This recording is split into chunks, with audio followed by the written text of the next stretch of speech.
আর বিঘরের কাজ করলে খাইতে বইলেও ডাক দেবে, এদিকে আয়, ভাত দুগো থুইয়া তারপরে ওগো হোমনে যাওয়া লাগে কিসের জন্য?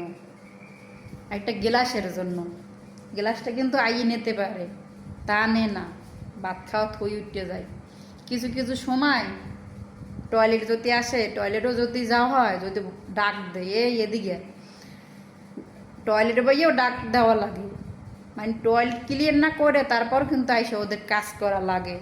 আমরা প্রবাসীরা মেয়েরা এতটা কষ্ট নিয়ে, এতটা দুঃখ নিয়া, এতটা নিয়া, পরিশ্রম নিয়া এই দূর প্রবাসে কাজ করি রে ভাই।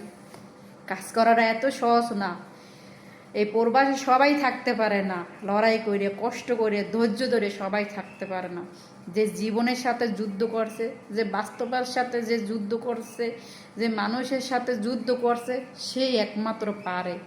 যার জীবনে অভাব আছে, যার জীবনে দুঃখ আছে, যার জীবনে অশান্তি আছে, সে এই দূর প্রবাসে বাস করতে পারে। এছাড়া ভাই পারে না অন্য অন্য মানুষ। কত মানুষ আইসি আর গেছে দেখছি 3 মাস 6 মাস 9 মাস থাকিয়া।